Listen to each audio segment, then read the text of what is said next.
Mari kita mulai dengan surat Al-Baqarah. Bismillahirrahmanirrahim. Alif Lam Mim. Dzalikal kitabul la raiba fihi hudal lil muttaqin. Di sini diterjemahkan Alif Lam Mim ini termasuk ayat-ayat yang oleh para ulama dianggap mutasyabihat. Artinya kita tidak boleh memaksakan maknanya. Kita cukup iman bahwa itu dari Allah SWT. Ini termasuk ayat-ayat yang kita percaya bahwa ada makna yang diinginkan Allah, tapi kita tidak perlu menduga-duga apa sepersisnya makna itu. Dzalikal kitabul la raiba fih, kitab ini tidak ada yang diragukan. Hudal lil muttaqin, petunjuk bagi mereka yang bertakwa. Sahabat Indonesia yang kami cintai, yang kami hormati, muttaqin dari kata kerja ittaqa yattaqi ittiqaan. Maknanya adalah menjaga diri. Ada 3 kelas muttaqin dalam terminologi para ulama, istilah yang dikeluarkan para ulama. 1, muttaqin orang yang menghindari perilaku syirik atau perilaku kekafiran. Sehingga menurut para ulama, apapun faseknya seorang mukmin, apapun kelirunya orang mukmin, misalnya pernah mencuri, pernah korupsi, pernah apa saja, masih dianggap mukmin karena dia masih bertauhid la ilaha illallah Muhammadur Rasulullah.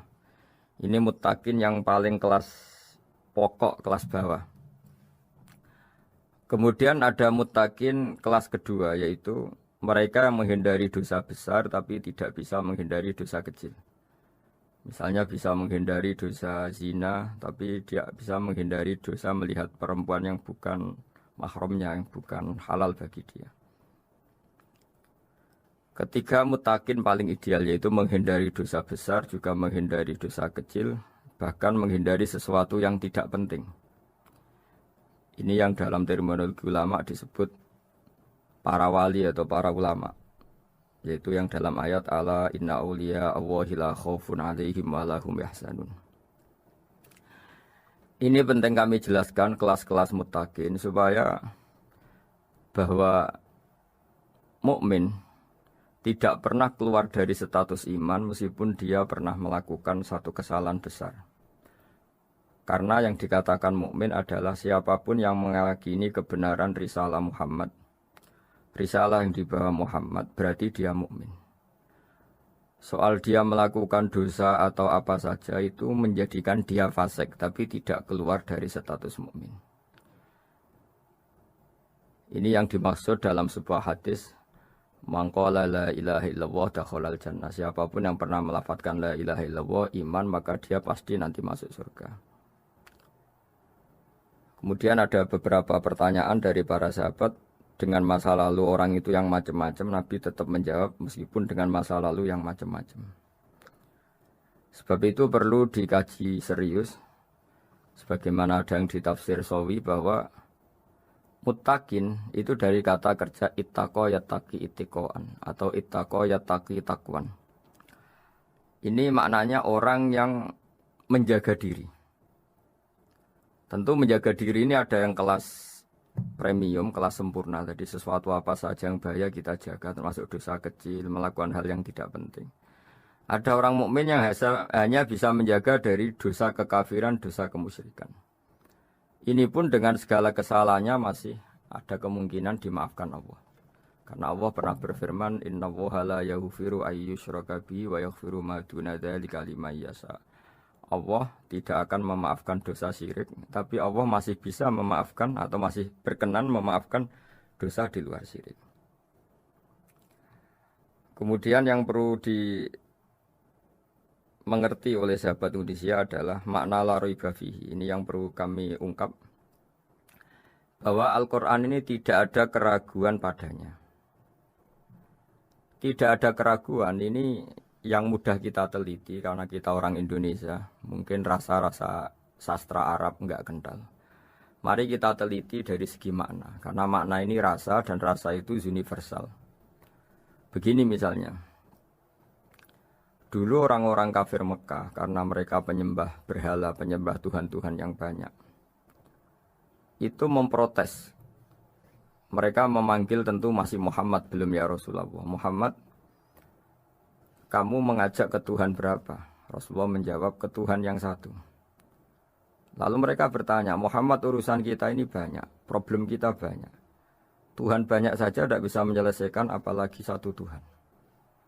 Ini yang diceritakan dalam sebagian ayat disebut Aja'alal alihata ilaha wahida inna hadza lasyai'un ujab. Bagaimana mungkin Tuhan itu satu? Harusnya Tuhan itu banyak karena urusan kita banyak.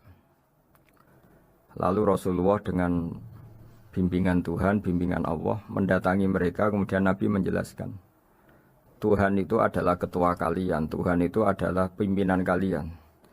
Bagaimana kalau Anda jadi pembantu kemudian punya majikan banyak, punya penguasa banyak, punya tuan banyak. Kemudian semua tuan-tuan Anda ini memerintahkan Anda dengan perintah yang beda-beda. Apa kalian mau punya majikan atau pimpinan yang banyak? Mereka menjawab tidak, Muhammad. Terus mereka akhirnya sadar bahwa problem Tuhan banyak itu tentu lebih sulit, lebih problem. Karena nanti perintahnya beda-beda, keinginannya beda-beda. Mereka akhirnya tersadarkan bahwa sebaiknya atau seharusnya memang Tuhan itu satu.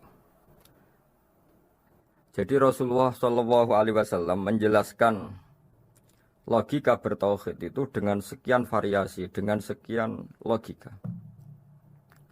Kemudian Nabi kedua juga menjelaskan logika kompetisi. Kata Nabi yang karena bimbingan Allah diberi satu pengertian. Andai kan Tuhan itu 2 atau 3, kemudian berebut dalam tahta aras atau tahta yang di alam raya ini.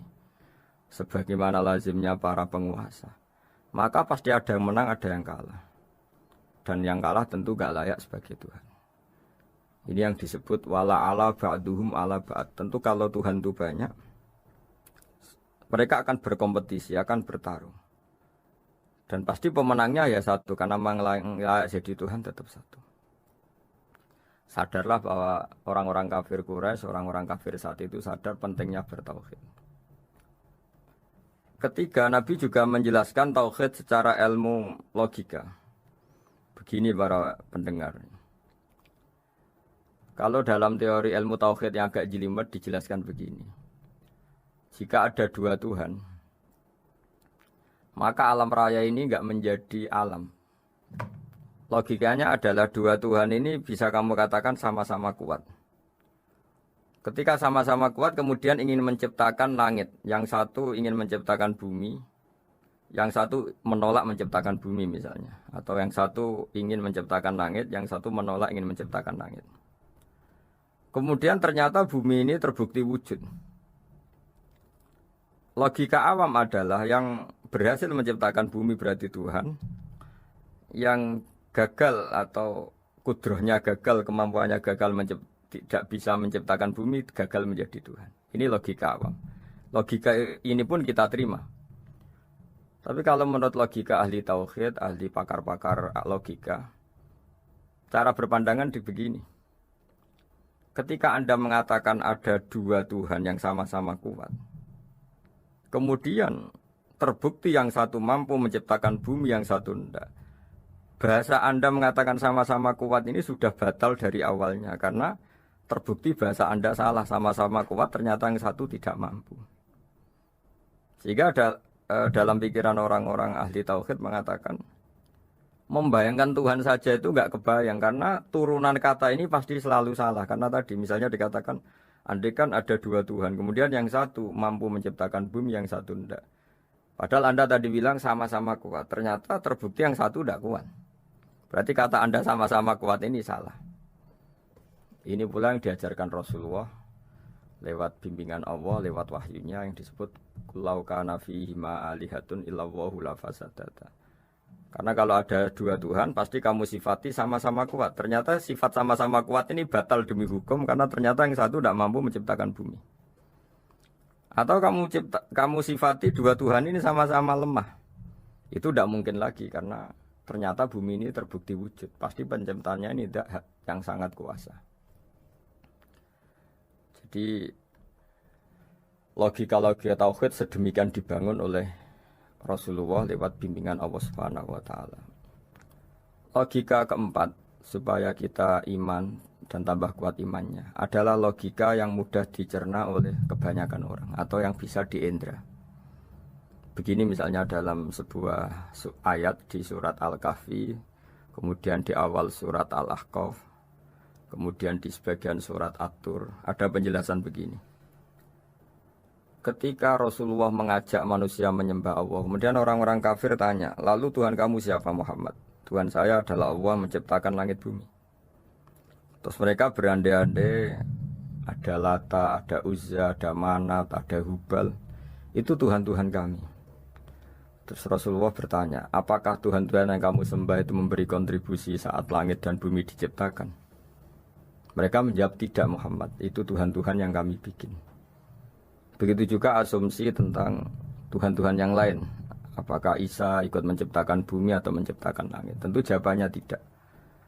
Karena Isa lahir di bumi, orang tahu tanggal lahirnya, tahu tahunnya, dan sebelum ada Isa juga sudah ada bumi. Sehingga untuk menetapkan tauhid, berkali-kali Quran tanya, Amman khalaqas samawati wal ardo, siapa sih yang menciptakan langit bumi? Siapa sih yang menurunkan air dari langit? Siapa yang mengatur ini, itu, ini, itu? Akhirnya mereka menjawab, itu semua Allah Muhammad. Begitu juga kemungkinan setan misalnya. Setan itu fisik atau makhluk atau apa saja yang tidak kita lihat. Kemudian setan itu lewat rayuannya, lewat tipu dayanya ingin disembah. Kata Allah menjelaskan ini, ma asyadduhum khalqas samawati wal ardi wala khalqa anfusihim. Kamu tidak perlu takut sama setan atau apalagi menuhankan setan. Setan itu tidak yang punya reputasi menciptakan langit dan bumi. Bahkan setan tidak bisa menciptakan dirinya sendiri. Ini menjadi pengetahuan bagi kita betapa bagi pakar-pakar tauhid, ahli tauhid, ketika setan nyatanya diusir dari surga, itu pun versi mereka. Versi mereka pun mengatakan seperti kita bahwa setan itu diusir dari surga dan ya keluar dari surga. Kalau setan itu Tuhan, tentu diusir gak mau, karena di surga itu nikmat. Ketika setan diusir dari surga ya keluar, dia juga jadi makhluk yang hina dina. Berarti dia tidak punya kekuasaan, bahkan pada dirinya sendiri. Dipaksa keluar dari surga ya keluar, dipaksa menjadi ahli neraka jadi ahli neraka, dipaksa jadi apa saja juga dia akan jadi seperti yang dipaksakan. Ini menunjukkan bahwa setan adalah tahta kudratillah, tahta qahrillah, tahta satwatillah, bahwa setan pun dalam kendali kekuasaan Allah. Makanya Allah mengatakan kamu tidak usah menyembah setan, tidak usah nurut sama setan. Setan itu lemah sekali. Karena faktanya dia tidak bisa memaksakan keinginannya. Ini yang oleh Allah disebut dalam firman-Nya inna kaidas syaitani kana dhaifa. Setan itu lemah sekali. Ini perlu saya sampaikan ke para pendengar Unisia bahwa bertauhid itu ada sekian logika. Logika kelima adalah logika orang awam. Awam sekali. Suatu saat ada perdebatan antara Abul Hasan al-Asy'ari. Abul Hasan al-Asy'ari ini tokoh ahli sunnah paling populer dalam ilmu logika. Dia mengatakan orang menemukan Tuhan itu harus lewat logika yang cermat. Tidak boleh taklid, hanya ikut-ikutan. Dia harus menemukan satu argumentasi bahwa Tuhan atau pencipta langit itu ada. Kemudian ada satu problem di mana orang-orang kampung atau orang-orang yang lugu atau orang-orang awam itu tidak bisa ilmu logika, ilmu mantek kalau dalam bahasa pesantren. Kata Abu Mansur, kata Abul Hasan al-Asy'ari, itu masih mungkin. Walhasil para ulama ini meneliti ke orang-orang yang lugu, yang di kampung, yang petani, yang lugu sekali. Apa yang mereka temukan? Ternyata mereka punya cara logikanya sendiri untuk menemukan Tuhan, Sang Pencipta. Pernah suatu saat ada seorang petani lugu, biasa menggembala unta, ditanya, Bima araf tarubak, lalu kamu yang petani ini yang hanya ngurusi sawah, ngurusi ladang, dengan cara apa kamu tahu kalau Tuhan itu ada? Si petani tadi marah besar dan dia mengatakan, Al-ba'ratu tadullu 'alal ba'ir wa asharul aqdam yadullu 'alal masir. Kata petani tadi, yang namanya ada kotoran unta, pasti ada untanya. Yang namanya ada jejak kaki, pasti ada yang barusan lewat. Artinya kalau ada makhluk, pasti ada pencipta. Ini logika awam yang mudah. Kita tidak mungkin mengatakan bumi ini pencipta, mengatakan matahari pencipta. Kelihatan sekali kebendaannya, kelihatan sekali bahwa bumi matahari tidak punya ikhtiar, tidak punya kekuatan. Kelihatan sekali sifat-sifat kemakhlukannya. Jika benda-benda ini karuan makhluk, pasti menunjukkan bahwa ada penciptanya, ada khaliknya. Dalam logika Bedui tadi, si Bedui tadi, kalau ada kotoran sapi, pasti ada sapinya. Meskipun sapinya sudah sekarang nggak terlihat, mungkin sudah jalan kemana. Sama, kalau ada jejak kaki, meskipun orang yang tadi lewat sudah kita nggak tahu, tapi kita pasti tahu, pasti ada yang lewat. Ini yang dimaksud dalam bahasa Arab, al-ba'ratu tadullu 'alal ba'ir. Kalau ada kotoran sapi atau kotoran unta, pasti ada untanya. Wa atharul aqdam yadullu 'alal masir. Kalau ada jejak orang lewat, pasti tadi ada orang lewat. Nah, semua metode ini digunakan semua oleh Rasulullah. Logika yang bagi intelektual, logika bagi kaum awam, logika bagi kaum menengah, ya tidak awam, tidak intelektual. Semuanya digunakan, semuanya jadi media untuk memastikan bahwa logika tauhid ini logika pilihan, logika yang benar-benar logika.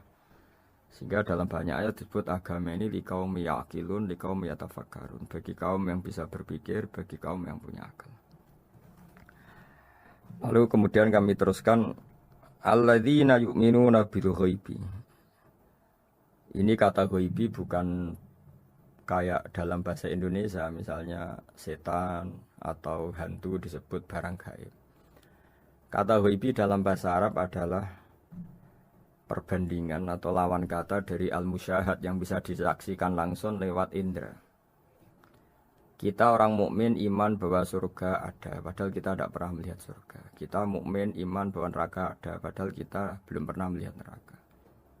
Ini sesuatu yang maghoba anil absor, yang mata kita tidak melihat, fisik kita tidak menyentuh. Kita pun iman. Asal sesuatu itu mansus ya, dikatakan secara eksplisit oleh Quran dan hadis. Kalau dalam bahasa usul fikih disebut al-mansus. Ciri mukmin diantaranya adalah yang paling pokok alladzina yu'minuna bil ghaibi. Iman dengan sesuatu yang enggak kelihatan. Lalu kemudian para ulama cara pandang beda-beda. Bedanya bukan karena mereka bertentangan enggak, tapi ini menurut kelas rasa yang berbeda-beda. Bagi orang-orang sufi ya, Allah itu tidak bisa dikatakan al-ghaib, sesuatu yang enggak kelihatan. Karena Allah itu begitu jelas, az-zahir. Kata orang sufi, Allah itu zahir. Begitu juga dalam Asmaul Husna disebut Allah itu az-zahir, begitu jelas. Karena orang yang akalnya mapan, hatinya mapan, melihat satu lemari yang bagus, pasti langsung mensifati bahwa pembuatnya adalah orang yang hebat. Orang yang melihat mobil mewah atau pesawat yang canggih, pasti kepikiran pertama adalah pasti pembuatnya canggih. Sehingga eksistensi pembuat pesawat itu adalah orang hebat, itu langsung tertanam ketika melihat pesawat itu hebat.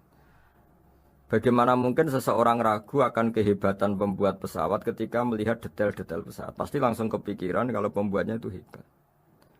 Memutuskan bahwa pembuat pesawat hebat itu tidak harus ketemu yang membuat, juga tidak harus melihat. Tapi akal kita pasti meyakini pembuatnya itu hebat. Berarti keputusan menyimpulkan bahwa pembuatnya hebat adalah az-zahir begitu jelas. Begitu juga langit dan bumi, matahari semuanya tertata rapi. Air dengan fungsi manfaat yang sebegitu hebat, oksigen, semua tanaman, buah-buahan.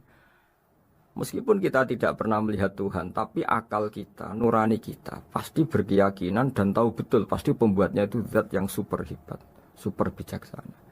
Sehingga dalam kategori ini Allah tidak bisa dikatakan sesuatu yang enggak tersentuh, yang enggak terjangkau. Allah itu az-zahir begitu jelas. Sehingga di antara Asmaul Husna disebut az-zahir. Sebab itu saya menganjurkan atau saya punya saran bahwa alladzina yu'minuna bil ghaibi itu contoh paling mudah itu kayak surga, kayak neraka. Kalau Allah sendiri itu az-zahir, mudah diketahui. Karena tadi orang yang melihat pesawat canggih pasti saat itu juga berkeyakinan dan itu pasti benar, pasti pembuatnya juga canggih. Nah, di sini disebut alam raya ini ayat, semuanya itu bukti kekuasaan Allah. Dalam syair-syair orang sufi masyhur sekali itu wa fi kulli syai'in lahu ayatun yadullu ala annahul wahidu. Setiap sesuatu kejadian di alam raya adalah bukti keesaan Allah, bukti eksistensi Allah Subhanahu wa taala.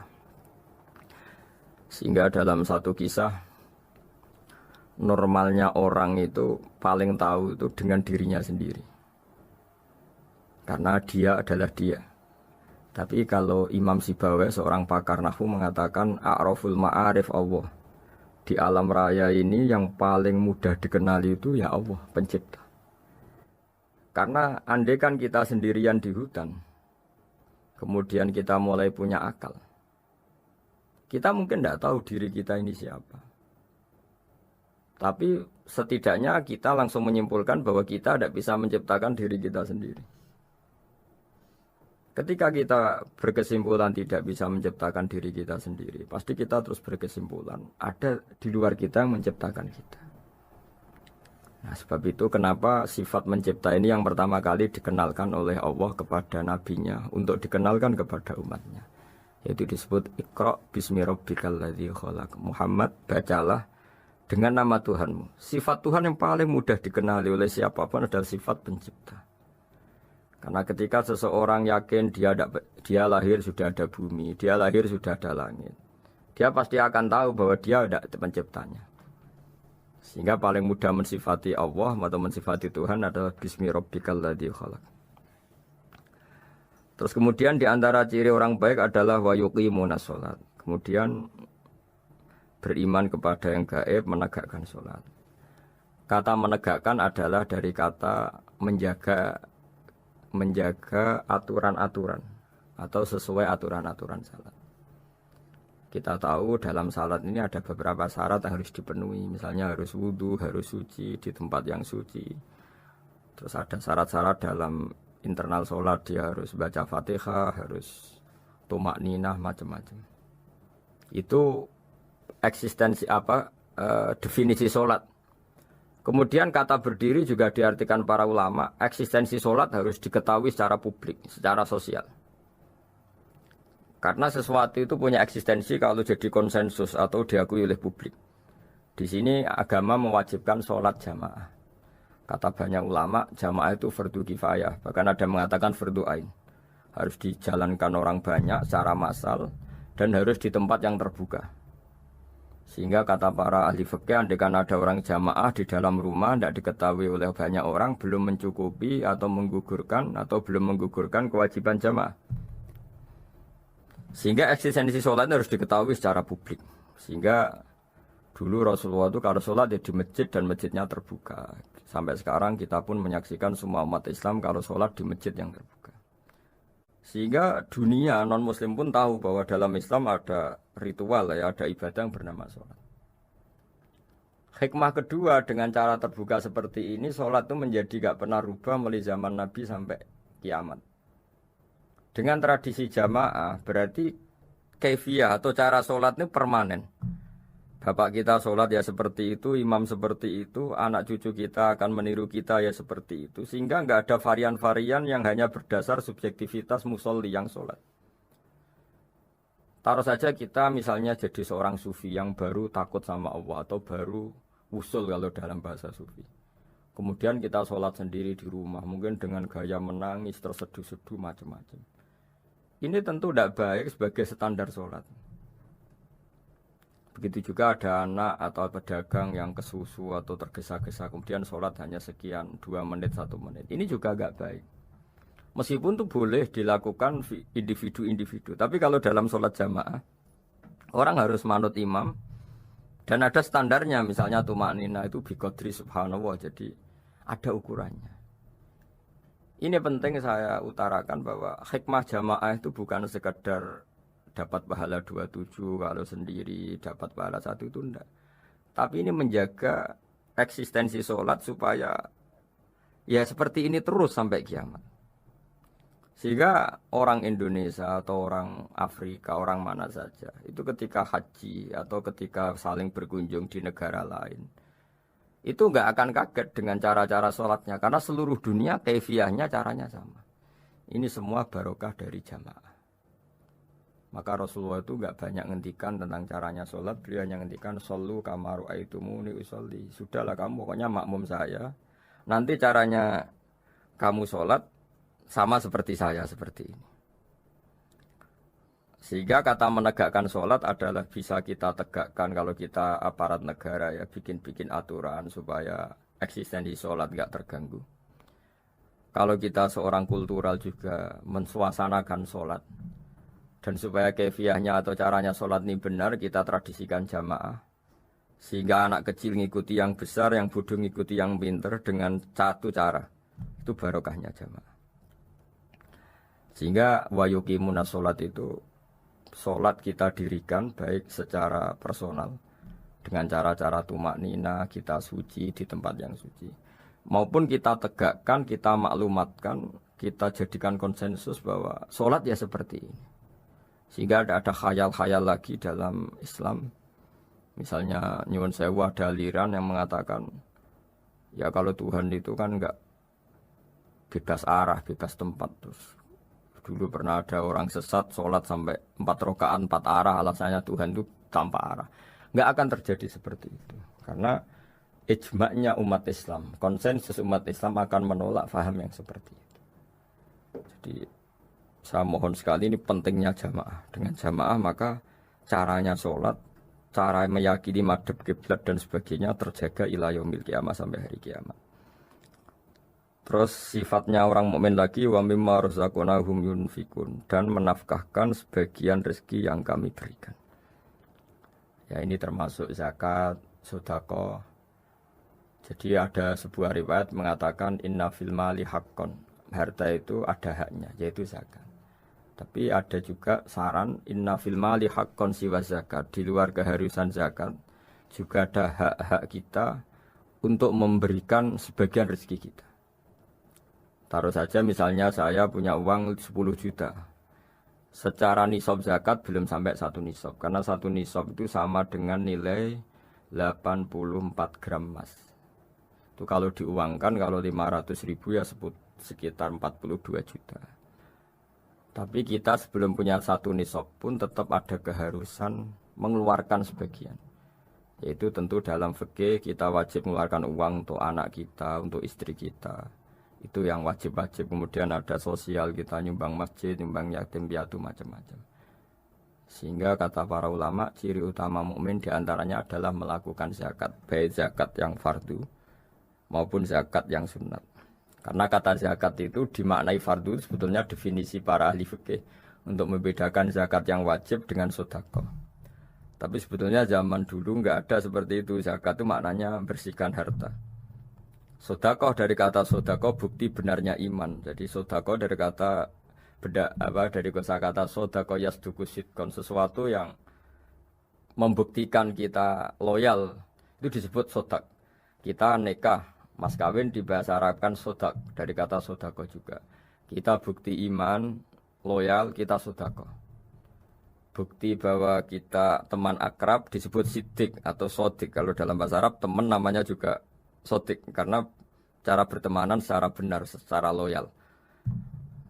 Sehingga wa mimma razaqnahum yunfikun ini ya memasukkan zakat yang dalam terminologi fikih yaitu zakat yang zakat al-wajibah atau zakat yang dengan makna lughat yaitu ya artinya asal membersihkan harta kita entah lewat zakat, sedekah, hadiah kepada orang-orang yang kita hormati semuanya juga masuk dalam definisi zakat atau wa mimma razaqnahum yunfikun. Kemudian sifat terakhir dari orang muttaqin adalah walladzina yu'minuna bima unzila ilaika wa ma unzila min qablika bil akhirati hum yuqinun ulaika ala hudam mir rabbihim wa ulaika humul muflihun. Di sini diterjemah mereka yang beriman kepada kitab yang kami turunkan kepadamu dan yang diturunkan sebelum kamu. Ini kata yang diturunkan sebelum kamu penting sekali karena ciri utama Nabi adalah dia tidak pernah beda dengan Nabi sebelumnya. Karena kebenaran tauhid pasti tunggal. Nabi-nabi dulu pasti mengajarkan tauhid, hanya menyembah Allah. Nggak mungkin nabi berikutnya kemudian bikin ajaran baru dalam tauhid.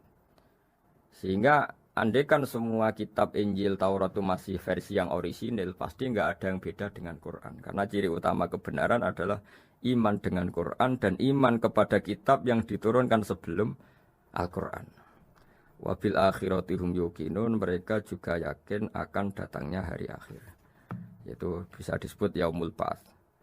Terus ketika semua kriteria itu terpenuhi, baru ulaika ala hudam mir rabbihim wa ulaika humul muflihun. Mereka itulah yang berada pada petunjuk Allah dan merekalah orang-orang yang berbahagia.